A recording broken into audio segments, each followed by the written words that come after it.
Bonjour les amis, c'est une joie de nous retrouver ici pour que je vous donne des échos de mon dernier ouvrage intitulé Autopsie de la foi. La foi n'est pas la prière, ni le jeûne, ni le chant. C'est fait, l'ouvrage est disponible, vous pouvez vous le procurer, que ce soit en métropole, via le net par nos distributeurs ou bien à La Réunion.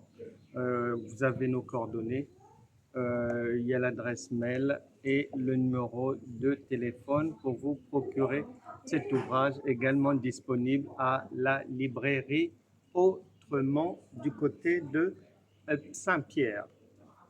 Et bien aimé, en fait, la publication de cet ouvrage ne devrait pas susciter de débats passionnés ou de contradictions.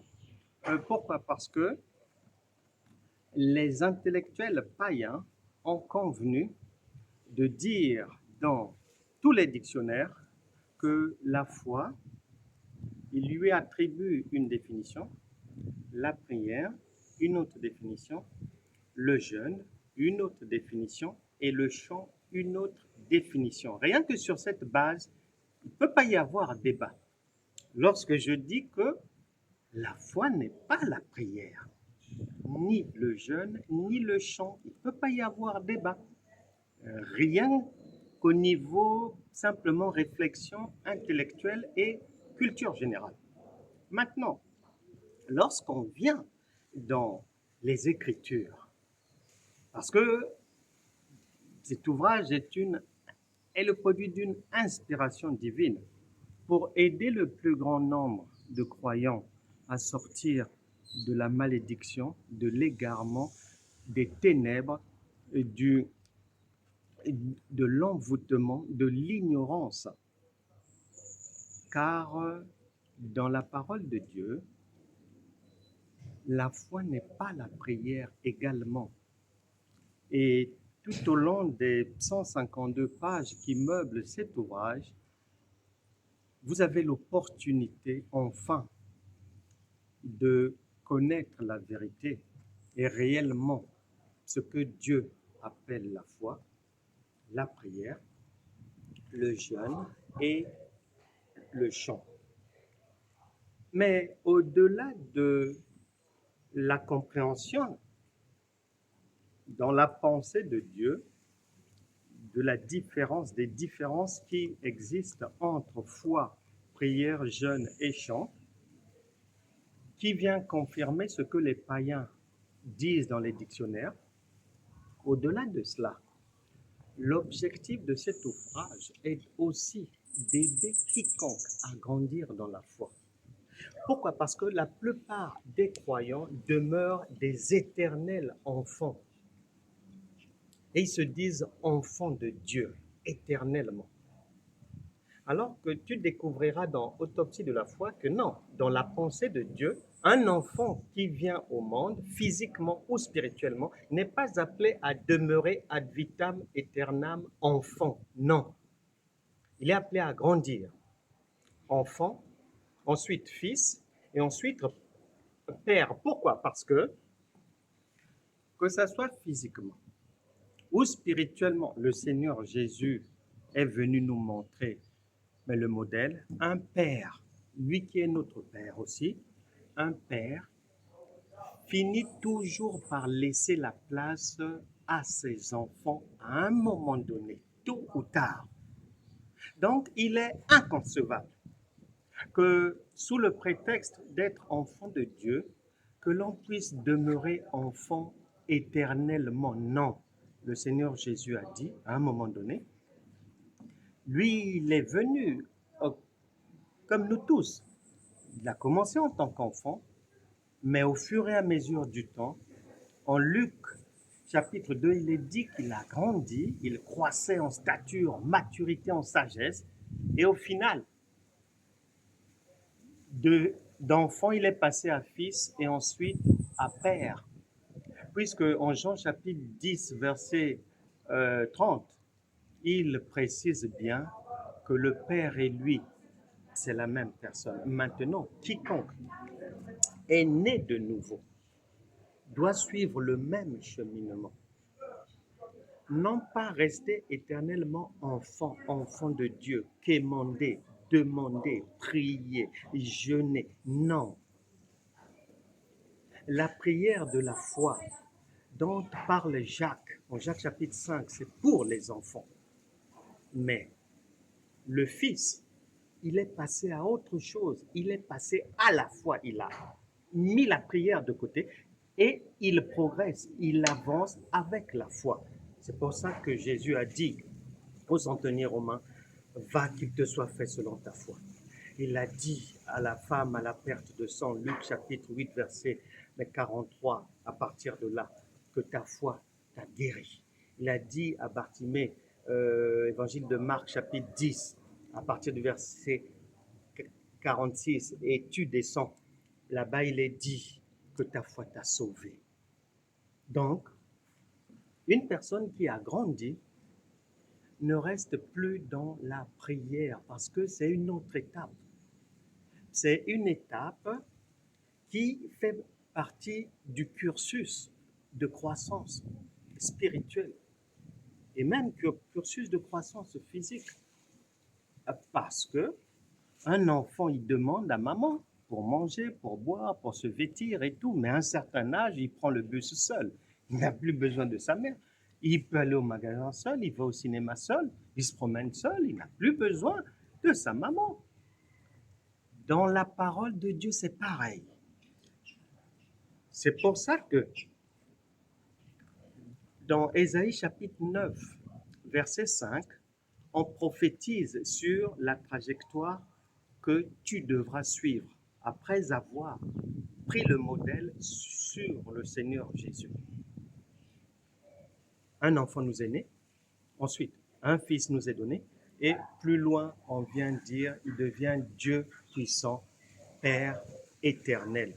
Pourquoi Père éternel? Parce que quand tu es enfant, tu grandis, tu passes à fils, et ensuite, si Jésus est en toi, par la puissance du Saint-Esprit, obligatoirement, tu dois, toi aussi, si lui est devenu Père, toi aussi, tu dois devenir Père. Or, cette vie-là, c'est la vie éternelle.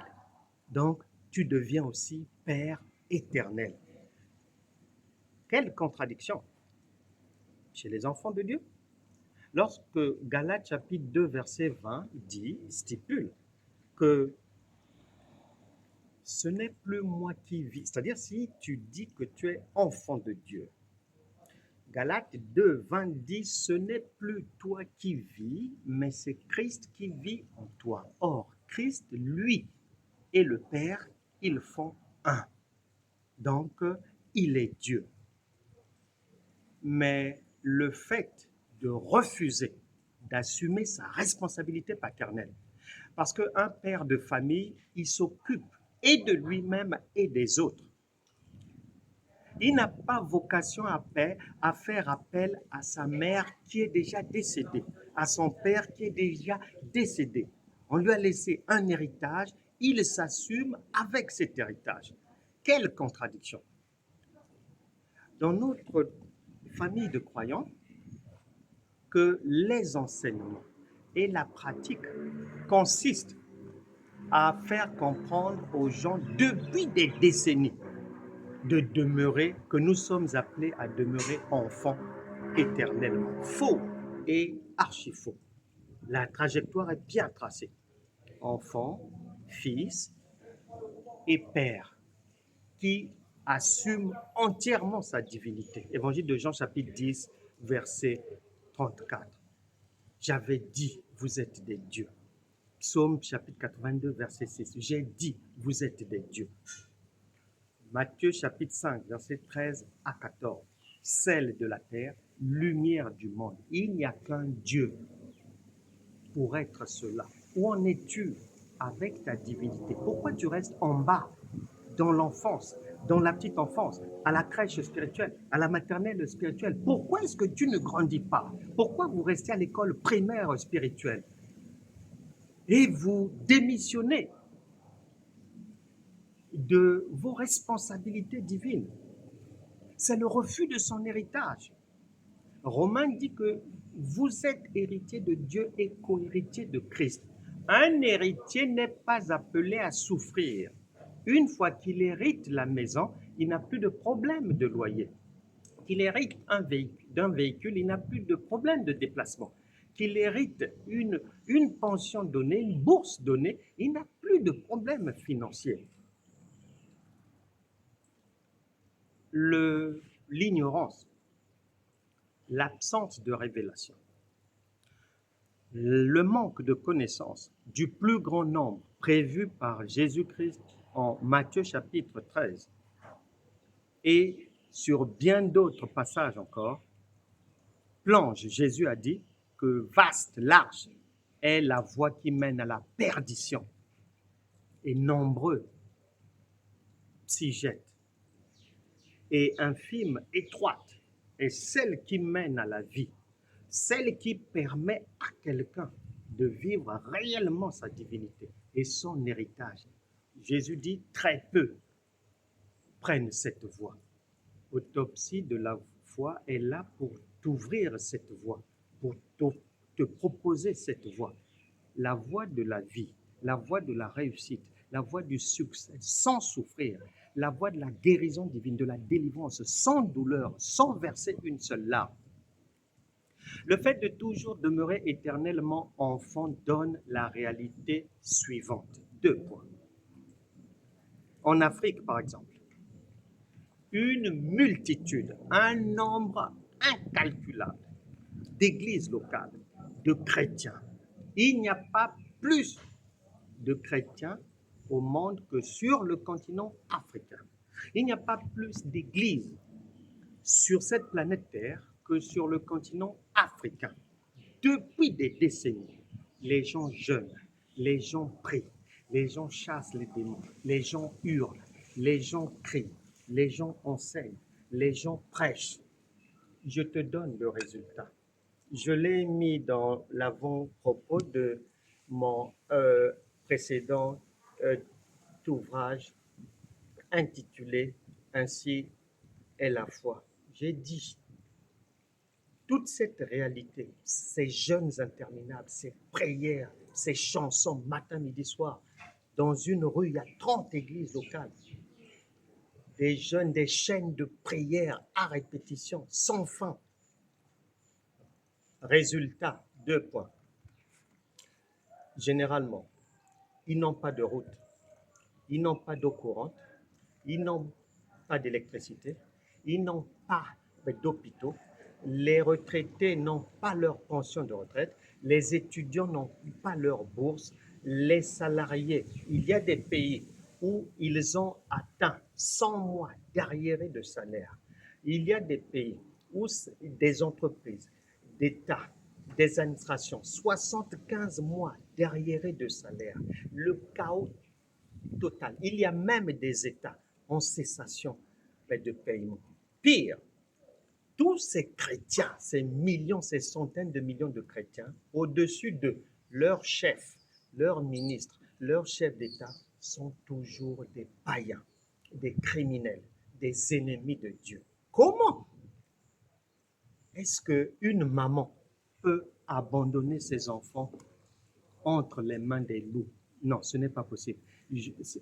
Le fait de demeurer enfant, voilà les conséquences, ça donne cela. Lorsqu'on vient en Occident, beaucoup d'églises aussi, beaucoup de programmes, beaucoup de jeûnes, beaucoup de prières. On organise des marathons de prières, 48 heures de jeûne et prière, 72 heures de jeûne et prière, 7 jours de jeûne et prière, 12 mois de jeûne et prière. Résultat, 2 points. Ces gens-là ont des problèmes répétitifs. Les délivrances par lesquelles ils passent durent 3 mois. 6 mois après, les mêmes personnes ont d'autres problèmes, ont les mêmes problèmes, les mêmes maladies, les mêmes difficultés. Rase les murs, bois du noir. Non, non, c'en est trop. Daniel avait dit que dans les derniers temps, la connaissance augmentera. Chaque génération, le Tout-Puissant donne une révélation fraîche, une nouvelle révélation qu'il n'avait pas donnée à la génération précédente afin d'affronter plus facilement les tempêtes de la vie. Je t'encourage à te procurer Autopsie de la foi. La foi n'est pas la prière, ni le jeûne, ni le chant. Disponible via Internet, physiquement, vous pouvez précommander à La Réunion, disponible aussi dans nos églises locales, en particulier à Saint-Joseph, et puis à la librairie Autrement.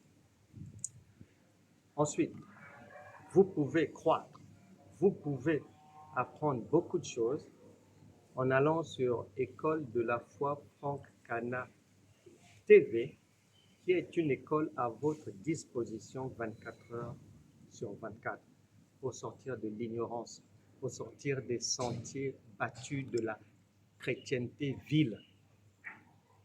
Je crois, et là est le vœu de mon cœur, qu'un nouveau jour se lève pour vous à partir de la lecture de Autopsie de la foi.